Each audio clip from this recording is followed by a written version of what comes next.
mon mari me trompe. Apparemment, il a couvert sa maîtresse de biens de luxe. De plus, il a utilisé ma carte de crédit pour ses achats extravagants. J'ai supporté cela pour l'amour de notre fils, mais j'ai atteint ma limite. Je ne peux pas pardonner cela. Je dois faire quelque chose. La personne qui est venue à mon aide était la dernière personne à laquelle je m'attendais. Je m'appelle Fiora, j'ai 35 ans. Je suis mariée à Antoine depuis 10 ans. Notre fils bien-aimé, Jean, a eu 8 ans cette année. Ayant toujours aimé la lecture. Je vis maintenant mon rêve en tant que romancière, ma carrière choisie. Ma série de mystères a acquis un public important, me permettant de sécuriser plusieurs séries mensuelles. Heureusement, mes livres individuels se vendent également bien, me tenant occupée tous les jours. Au début, mon mari avait un emploi, mais dès que j'ai commencé à gagner, il a démissionné. Pendant les 2 ou 3 dernières années, il a surtout traîné à la maison, sortant occasionnellement pour jouer au pachinko. Pourtant, aujourd'hui, de manière inhabituelle, il s'est habillé en costume. Quelque chose ne va pas. Pourquoi le costume? J'ai décidé de demander franchement à mon mari. Antoine, c'est rare de te voir en costume. Où vas-tu? Les yeux de mon mari se sont écarquillés de surprise, mais il est rapidement revenu à son ton habituel et a dit « Un entretien d'embauche ». Un entretien d'embauche? Pourquoi? Eh bien, c'est évidemment pour un emploi, non. Je pensais qu'il était peut-être temps pour moi de recommencer à travailler. Je vois. Bonne chance. Oui. Je m'en vais. À ce moment-là, je croyais sincèrement qu'il allait à un entretien d'embauche. Je pensais qu'avec notre fils encore si jeune, il avait réévalué ses priorités pour l'avenir.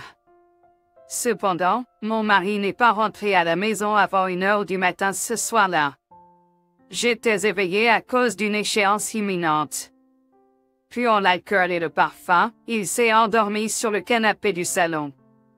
Dans sa main se trouvait un smartphone déverrouillé. Par simple curiosité, j'ai jeté un coup d'œil au téléphone de mon mari. La réalité inattendue m'a frappée, et des larmes ont jailli de mes yeux. Sachant que je ne devrais pas réveiller mon mari, j'ai étouffé mes sanglots. Des preuves.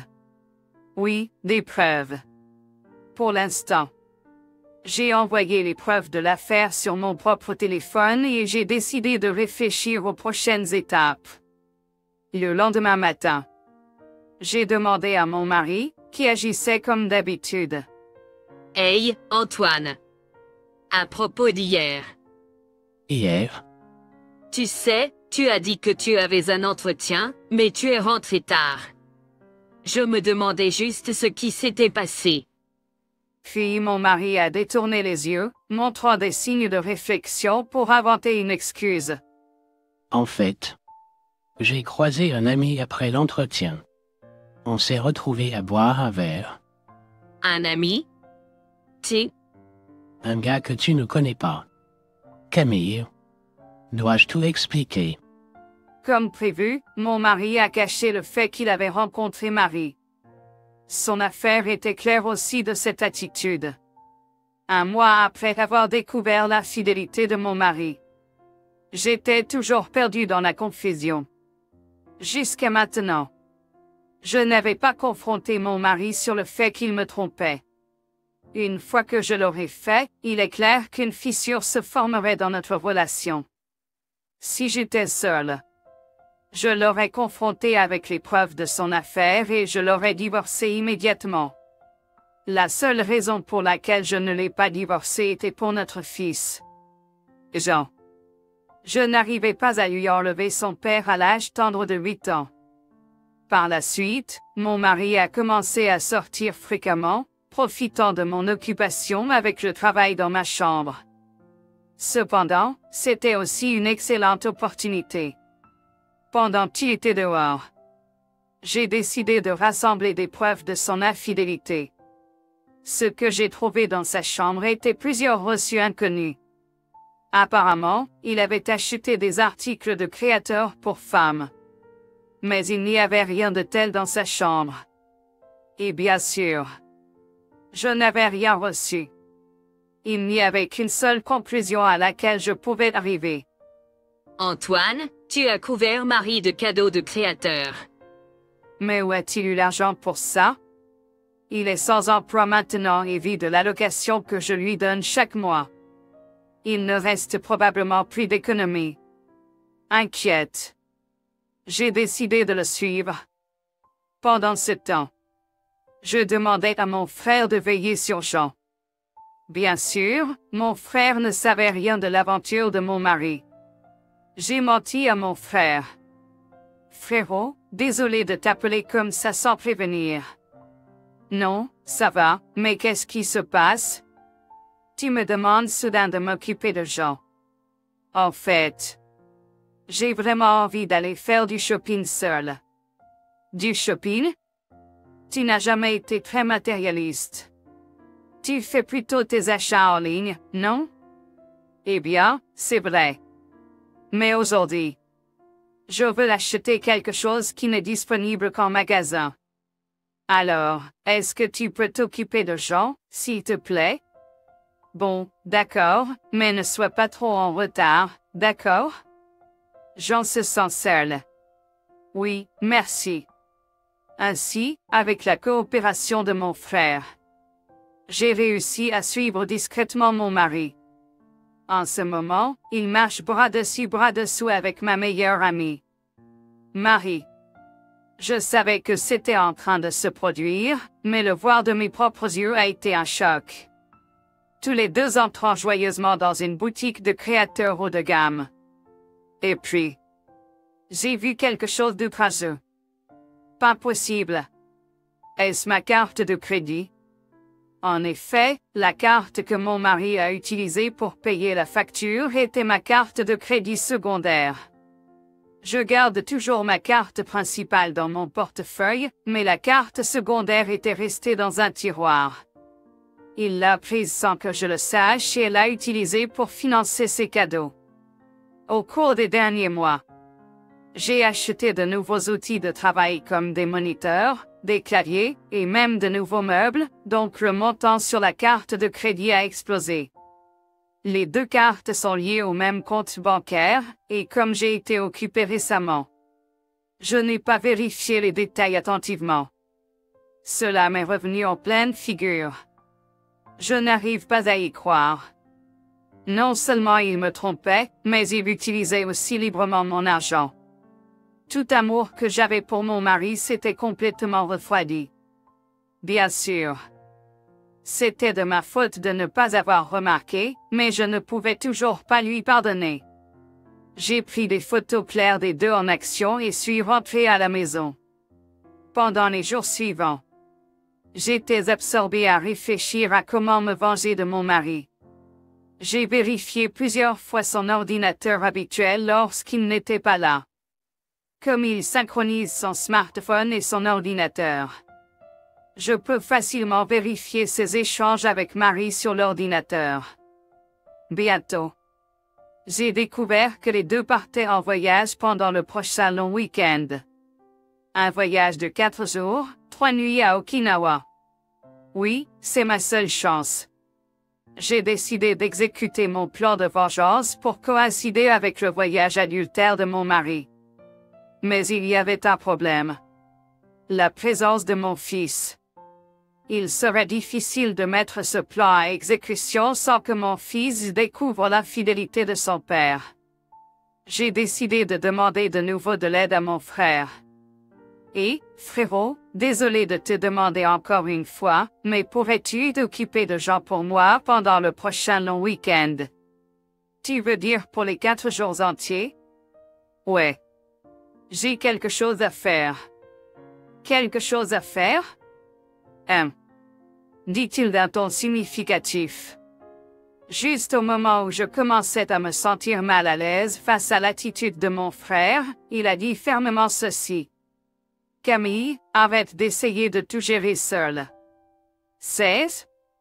Antoine te trompe, n'est-ce pas? Toi? Comment tu le sais? Je l'ai entendu de Jean. Hein? Jean. Même s'il était encore un enfant, mon fils avait remarqué l'infidélité de son père. Je ne sais pas s'il comprenait le concept d'infidélité, mais il savait que son père devenait proche de quelqu'un qui n'était pas sa mère, et que cela causait de la peine à sa mère. Il semblait que Jean, à sa manière enfantine, avait remarqué cela. Mais je pensais bien le cacher à Jean. Tellement? Cela signifie qu'Antoine t'a fait tellement de mal que même Jean pouvait le voir. Tu envisages toujours d'être avec un homme comme ça? Mais si je divorce d'Antoine, Jean sera contrarié. Mais si je divorce d'Antoine, Jean sera contrarié. Dès que j'ai murmuré cela, mon fils, qui était censé être dans la pièce d'à côté, est apparu. C'est bon. Maman. Je suis de ton côté. Es-tu sûr? Je n'ai pas besoin de quelqu'un qui rend maman triste. Tant que j'ai maman, je vais bien. Sanglot. Merci. Antoine. Et merci aussi, frérot.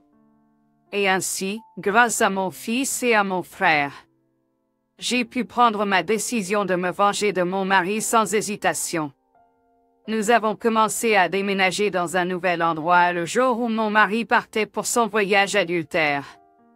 Mon frère nous a aidés, et nous avons discrètement fait nos bagages quand mon mari était absent. Puis, la veille du long week-end, j'ai décidé de donner une dernière chance à mon mari. Antoine, qu'est-ce que c'est que ces bagages? Pourquoi prépares-tu une valise? Oh, ça. En fait, je pars en voyage avec un ami à partir de demain. Un voyage? Tu en as parlé? C'est une décision soudaine. Peu importe. Je pars avec le budget de l'argent de poche que je reçois chaque mois. Voulant éviter d'autres questions, mon mari émettait une aura de ne me parle plus. Mais je me fichais éperdument de sa situation. J'ai interrogé mon mari d'une voix plus basse que je n'avais jamais utilisée. Et, c'est vraiment avec un ami? Mon mari était visiblement secoué, ses épaules tremblaient. Pourtant, il a désespérément menti. Bien sûr. Tu m'as saoulé. Je vois. C'est bien, un voyage avec un ami. Amusez-vous bien. J'allais m'amuser même si tu ne me l'avais pas dit. Eh bien, ne t'emporte pas trop, d'accord? Laissez ces mots. Je suis sortie de la chambre de mon mari. Honnêtement, s'il avait avoué la vérité ici, je pensais juste demander une pension alimentaire et une pension pour enfants et régler les choses à l'amiable. Même s'il m'a trompé, c'était quelqu'un que j'ai aimé autrefois.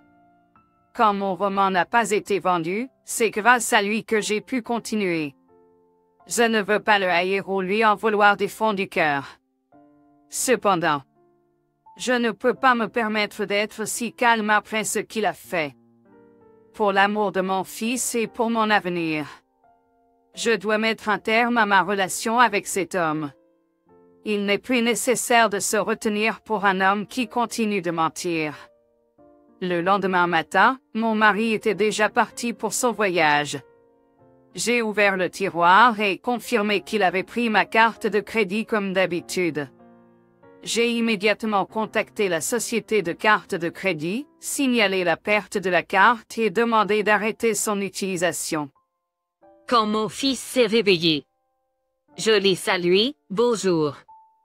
Il a répondu avec un large sourire. Maman. C'est aujourd'hui, non? Hein? Le déménagement. Nous allons dans notre nouvelle maison aujourd'hui, n'est-ce pas? En voyant les yeux pétillants de mon fils, le dernier soupçon d'anxiété que j'avais a disparu. Et, aux gens.